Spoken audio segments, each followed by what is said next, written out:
ಬೆಳಗಾವಿಯಲ್ಲಿ ವಿಧಾನಸಭೆ ಅಧಿವೇಶನ ನಡೆಯುತ್ತಿದ್ದು ಆಡಳಿತ ಹಾಗೂ ವಿಪಕ್ಷ ನಾಯಕರ ನಡುವೆ ದೊಡ್ಡ ಮಟ್ಟದ ಮಾತಿನ ಸಮರವೇ ನಡೆಯುತ್ತಿದೆ. ಉತ್ತರ ಕರ್ನಾಟಕದ ಸಮಸ್ಯೆಗಳ ಚರ್ಚೆ ಮುಖ್ಯವಾಗಿ ನಡೆಯುತ್ತಿದೆ. ಇದೇ ವೇಳೆ ಉತ್ತರ ಕರ್ನಾಟಕ ಭಾಗದ ಸಮಸ್ಯೆ ರಾಜಕೀಯ ಮಾಡದೆ ಎಲ್ಲ ನಾಯಕರು ಸರಿಯಾಗಿ ಬಗೆಹರಿಸಬೇಕೆಂದು ಹಾಸನ ಭಾಗದ ಅರಸೀಕೆರೆ ಶಾಸಕ ಶಿವಲಿಂಗೇಗೌಡ ಮಾತಾಡಿದ್ರು. ಇವರು ಮಾತಾಡುತ್ತಿರುವಾಗಲೇ ಎದ್ದು ನಿಂತ ಶಾಸಕ ಬಸನಗೌಡ ಪಾಟೀಲ್ ಯತ್ನಾಳ್ ಆಕ್ಷೇಪ ವ್ಯಕ್ತಪಡಿಸಿದ್ರು. ಉತ್ತರ ಕರ್ನಾಟಕದವರು ಯಾರೂ ಮಾತಾಡಿಲ್ಲ, ಶಿವಲಿಂಗೇಗೌಡ ಹಳೆ ಮೈಸೂರು ಭಾಗದವರು, ಹೀಗಾಗಿ ಉತ್ತರ ಕರ್ನಾಟಕದವರು ಮಾತಾಡಲಿ ಎಂದು ಯತ್ನಾಳ್ ಆಗ್ರಹಿಸಿದ್ರು. ಇದಕ್ಕೆ ರೊಚ್ಚಿಗೆದ್ದ ಶಿವಲಿಂಗೇಗೌಡ ಮಕ್ಕಳಂತೆ ಆಡಬೇಡಿ, ಶಾಸಕರಾಗಿ ಯಾಕೆ ಸದನಕ್ಕೆ ಬರ್ತೀರಾ ಅಂತ ಹಿಗ್ಗಾಮುಗ್ಗಾ ಬೈದ್ರು. ಇದರಿಂದ ಸಿಟ್ಟಿಗೆದ್ದ ಯತ್ನಾಳ್ ಸದನದ ಬಾವಿಗಿಳಿದು ಪ್ರತಿಭಟನೆ ಶುರು ಮಾಡಿದ್ರು. ಉತ್ತರ ಕರ್ನಾಟಕದವರಿಗೆ ಅವಕಾಶ ಇಲ್ಲ ಎಂದು ಆರೋಪಿಸಿ ದೊಡ್ಡ ಗಲಾಟೆಯ ಮಾಡಿದ್ರು. ಆಗ ಆಡಳಿತ ಹಾಗೂ ವಿಪಕ್ಷ ನಾಯಕರ ನಡುವೆ ದೊಡ್ಡ ಮಟ್ಟದ ಮಾತಿನ ಸಮರವೇ ನಡೆದು ಹೋಯಿತು. ಉತ್ತರ ಕರ್ನಾಟಕದವ್ರು ಯಾರು ಮಾತಾಡ್ಲಿಲ್ಲ. ಬರೇ ಹಳಿ ಮೈಸೂರು ಭಾಗದವ್ರು ಮಾತಾಡಿ ಉತ್ತರ ಕರ್ನಾಟಕದ ಎಲ್ಲಾ ಶಾಸಕರು ಮಾತಾಡ್ಲಿಕ್ಕೆ ಬಿಡಬೇಕು.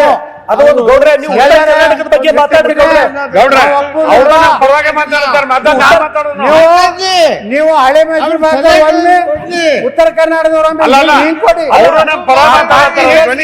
ಸಮಗ್ರವಾಗಿ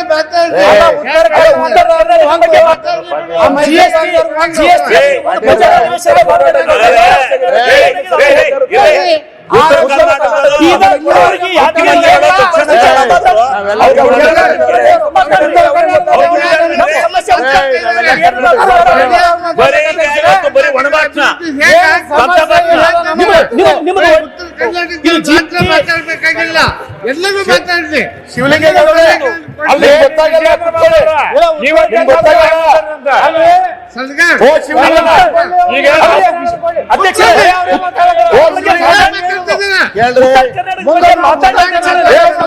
ಅಧಿಕಾರ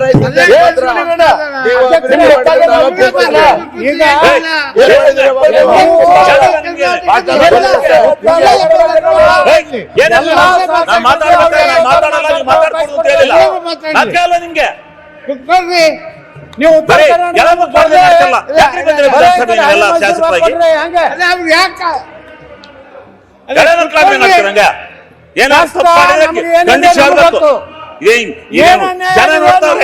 ಜನ ನೀರಾವರಿಯಲ್ಲಿ ಯಾವ ರೀತಿ ಅನ್ಯಾಯ ಆಗಿದೆ ನಮ್ಗೆ ಗೊತ್ತು.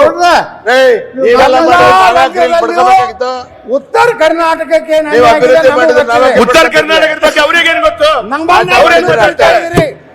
ಉತ್ತರ ಕರ್ನಾಟಕ ಶಾಸಕರನ್ನ ಮೋದಿ ಮಾತಾಡ್ಬೇಕಾದ್ರೆ ಗೊತ್ತಿರಲಿಲ್ಲ. ಉತ್ತರ ಕರ್ನಾಟಕದ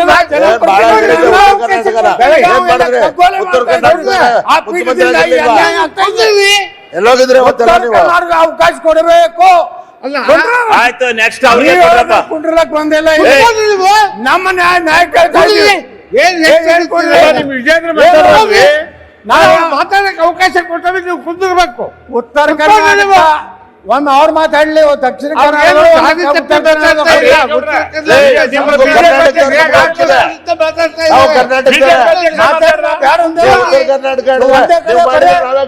ಮೈಸೂರು ಭಾಗದವ್ರು ಮಾತಾಡಕ್ಕೆ ನಾವೇ ಕೇಳ್ತಿದ್ವಿ.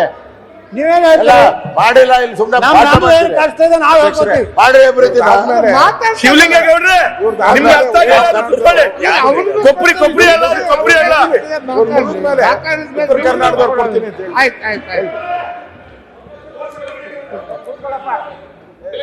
ಶಿವಲಿಂಗಣ್ಣ ಕೊಬ್ಬರಿ ಅಲ್ಲ, ಅದು ಬೇಡ, ಅವ್ರು ಮಾತಾಡ್ಲಿ. ಉತ್ತರ ಕರ್ನಾಟಕದವರು ನೀವ್ ಯಾಕೆ ಮಾತಾಡ್ತೀರಿ? ನಿಮ್ಗೆ ಏನಾರ ಗೌರವ ಉತ್ತರ ಕರ್ನಾಟಕ ಬಿಜೆಪಿ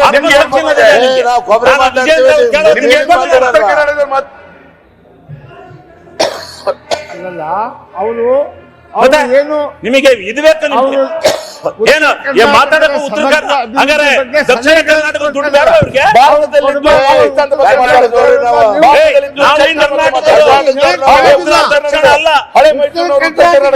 ಯಾರು ಬೇಕಾದ್ರೆ ಮಾತಾಡ್ಬಹುದು. ಅವಕಾಶ ಯಾಕಿಲ್ಲ? ಯಾರು ಹೇಳೋದು ನಿಮಗಿಲ್ಲ ಅಂತ ಹೇಳಿ ಇವತ್ತು ಚರ್ಚೆ ಪ್ರಾರಂಭವಾಗಿದೆ. ವಿರೋಧ ಪಕ್ಷದ ನಾಯಕರು ಮಾತಾಡಿದ್ದಾರೆ. ಆಮೇಲೆ ಅವ್ರಿಗೊಬ್ರು ಕೊಡ್ತೀವಿ. ಎಲ್ಲರೂ ಮಾತಾಡಿ, ಇನ್ನೂ ಯಾವ ದಿವಸ ಆಗ್ಲಿ. ಇಲ್ಲ ಇಲ್ಲ ಇಲ್ಲ ಇಲ್ಲ ಈಗ ಅಲ್ರಿ ನಿಮಗೆ ಯಾರು ಮಾತಾಡ್ಬೇಡಿ ಅಂತ ಹೇಳ್ತಾರೆ ನಾನು. ನೀವು ಲಿಸ್ಟ್ ಒಳಗದಿರಿ, ನೀವು ಲಿಸ್ಟ್ ಒಳಗದಿರಿ, ಇದ್ದಾಗ ಅವ್ರು ಮಾತಾಡ್ತಾರೆ. ಸುಮ್ಮನೆ ಈ ರೀತಿ ನೀವು ಸೀನಿಯರ್ ಆಗಿ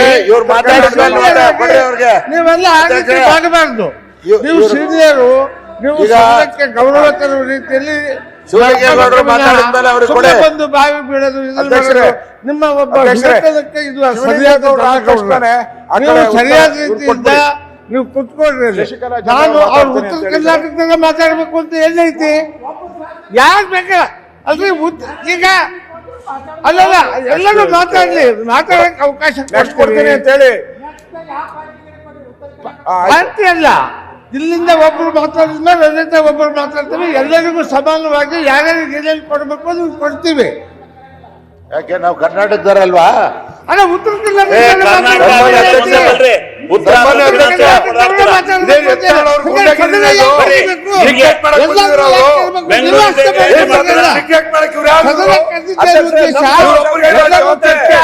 ಚರ್ಚೆ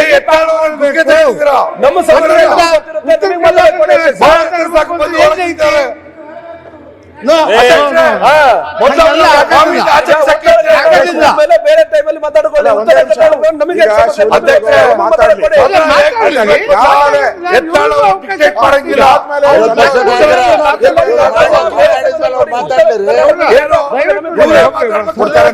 ಮಾತಾಡ್ಲಿ ಬಿಡಿ, ಮಾತಾಡಿದ್ಮೇಲೆ ಅವ್ರು ಮಾತಾಡ್ಲಿ. ಅನುದಾನ ಕೊಡ್ಲಿಕ್ಕೂ ಉತ್ತರ ಕರ್ನಾಟಕಕ್ಕೆ ಅನ್ಯಾಯ, ಮಾತಾಡ್ಲಿಕ್ಕೂ ಉತ್ತರ ಕರ್ನಾಟಕ ಅನ್ಯಾಯ. ನಾವೇನ್ ಬೇಡ ಅಂತೇವೆ, ನೀವು ಮಾತಾಡ್ಬೇಡ್ರಿ ಅಂತ ಹೇಳಿಲ್ಲ. ಈಗ ವಿರೋಧ ಪಕ್ಷದ ನಾಯಕರು ಮಾತಾಡಿದ್ದಾರೆ, ವಿಜಯೇಂದ್ರ ಮಾತಾಡಿದ್ದಾರೆ, ಅವ್ರದಾದ್ಮೇಲೆ ಅವ್ರಿಗೆ ಅವಕಾಶ ಕೊಟ್ಟಿದ್ದಾರೆ, ಅವ್ರು ಮಾತಾಡ್ಲಿ.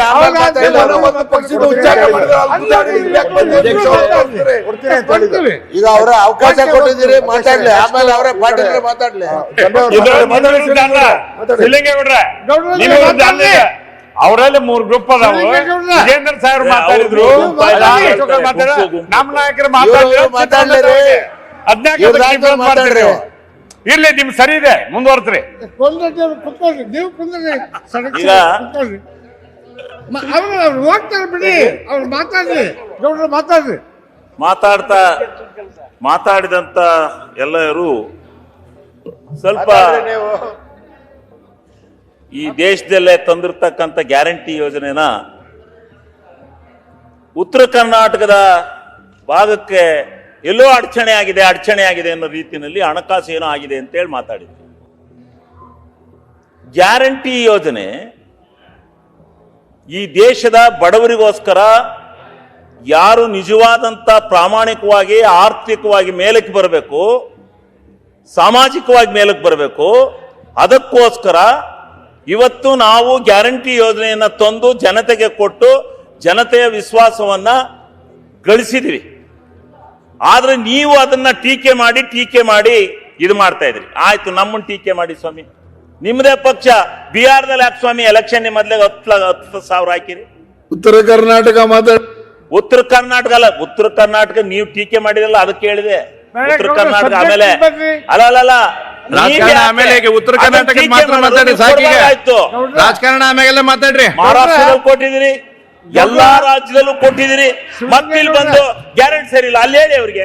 ಅವರು ದೊಡ್ಡ ಯುನಾನಿಮಸ್ ಆಗಿ ಇಂಡಿಯಾ ದೇಶದಲ್ಲೇ ಒಂದು ಧೈರ್ಯವಾಗಿ ಗ್ಯಾರಂಟಿ ತೆಗಿರಿ ಅಂತ ಹೇಳಿ ಧೈರ್ಯವಾಗಿ ಒಂದು ಸ್ಟೇಟ್ಮೆಂಟ್ ಕೊಡಿ. ನೀವು ಒಂದು ಸ್ಟೇಟ್ಮೆಂಟ್ ಇಶ್ಯೂ ಮಾಡಿ ಅಧ್ಯಕ್ಷರೇ, ನಾವು ಗ್ಯಾರಂಟಿ ತೆಗಿರಿ ಅಂತ ಹೇಳಿ ಆತ್ಮಸಾಕ್ಷಿಯಾಗಿ ಜನತೆ ಮುಂದೆ ಹೇಳಿ. ಅದು ಯಾರು ಸಂಜೆ ಗ್ಯಾರಂಟಿಯಿಂದ ಏನೋ ಆಗಿಬಿಟ್ಟಿದೆ ದೇಶ, ಏನೋ ಕರ್ನಾಟಕ ಎತ್ತ ಹೋಯ್ತೆ ಅಂತ ಯಾಕೆ ಹೇಳಕ್ ಹೋಗ್ತೀರಿ? ಏನು ಇಲ್ಲ. ಫರ್ ಕ್ಯಾಪಿಟಲ್ ಇನ್ಕಮ್ ಜಾಸ್ತಿ ಆಗಿದೆ ಇವತ್ತು ಕರ್ನಾಟಕ ರಾಜ್ಯದಲ್ಲಿ. ಎಲ್ಲ ಜನರ ವೈಯಕ್ತಿಕ ಆದಾಯ ಇವತ್ತು ಯಾವ ಮಟ್ಟಕ್ಕೆ ಹೋಗಿದೆ ಅಂತಕ್ಕಂಥದ್ದನ್ನ ಅರ್ಥ ಮಾಡ್ಕೊಳ್ಳಿ. ಎಲ್ಲ ಜನರ ಕೈಗೆ ದುಡ್ಡು ಸಿಗ್ತಾ ಇದೆ. ಉತ್ತರ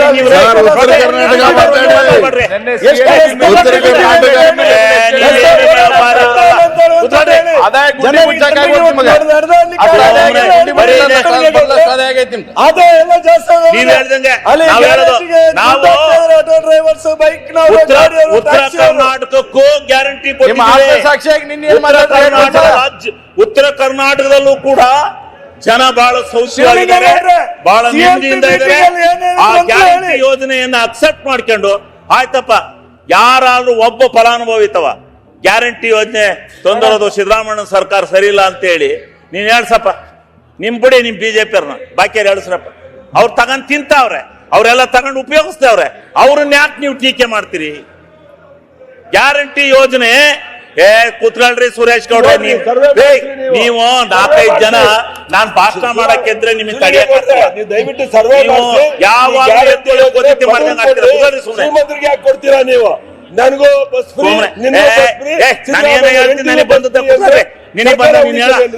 ಬಡವ್ರ ಪರ ಅಲ್ಲ, ಒಂದ್ ನಿಮಿಷ ನಾನು ಸ್ವಲ್ಪ ಹಿಂದಾಗ್ರಿ. ಶ್ರೀಮಂತರಿಗೆಲ್ಲ ಬಸ್ ಫ್ರೀ, ಶ್ರೀಮಂತರಿಗೆಲ್ಲ 2000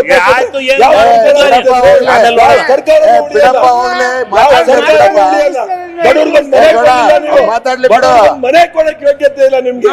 3 ವರ್ಷ ಆಯ್ತು, ಒಂದು ಗುಂಡಿ ಮುಚ್ಚಕ್ಕೆ ಯೋಗ್ಯತೆ ಇಲ್ಲ. ಕರ್ನಾಟಕ ಅಭಿವೃದ್ಧಿ ಗುಂಡಿ ಮುಚ್ಚೆ ಇರೋದಕ್ಕೆ ಕಾರಣ ಏನು ಅಂತ ಹೇಳ್ತೀನಿ, ಮುಂದೆ ಕಾಯ್ಕೊಂಡಿರಿ, ಹೇಳ್ತೀನಿ ಮುಂದೆ. ಗುಂಡಿ ಮುಚ್ಚೋದಕ್ಕೆ ನಾನು ಮೊದಲೇ ಹೇಳಿದ್ದೀನಿ, ಈ ದೇಶ ಪ್ರಜಾಪ್ರಭುತ್ವ ರಾಷ್ಟ್ರ, ಒಕ್ಕೂಟ ವ್ಯವಸ್ಥೆ,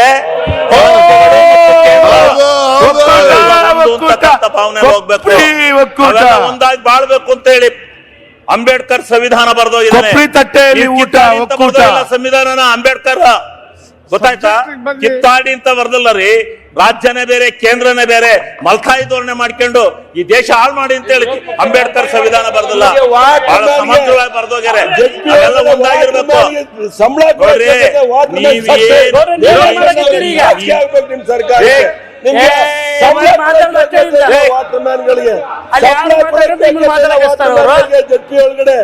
ಜೆಪಿ ಒಳಗಡೆ ಸಂಬಳ ಕೊಡಕ್ಕೆ ಆ ಪರಿಸ್ಥಿತಿಗೆ ನಿಮ್ ಸರ್ಕಾರ. ಈಗ ಇವ್ರೆ ಸ್ವಲ್ಪ ಕೂತ್ಕೊಳ್ರಿ ನೀವು ಮಂಗಳೂರಿನವ್ರು, ಸ್ವಲ್ಪ ಕೂತ್ಕೊಳ್ರಪ್ಪ ನೀವು. ಮಂಗಳೂರಿನವರು ನೀವು ಮಂಗಳೂರಿನವ್ರು ಇದಿರಲ್ಲ, ನೀವು ಮಂಗಳೂರಿನವ್ರು ಒಂದ್ 2-3 ಜನ. ಆ ತುಮಕೂರ ಸುರೇಶ್ ಗೌಡ ಏನು ನಿಮ್ಗೆ ನಾನು ಎದ್ದು ಬಿಟ್ರೆ ನಿಮ್ಗೆ ಏನಾರ ಇದಿತ್ತ? ಯಾಕಂಗ್ ಮಾಡ್ತೀರಿ ನೀವು? ಸುಮ್ಮನೆ ಕುತ್ಕೊಳಕ್ಕಾಗಲ್ಲ ಅಧ್ಯಕ್ಷರೇ, ಸುಮ್ಮನೆ ಕೇಳ್ರಿ.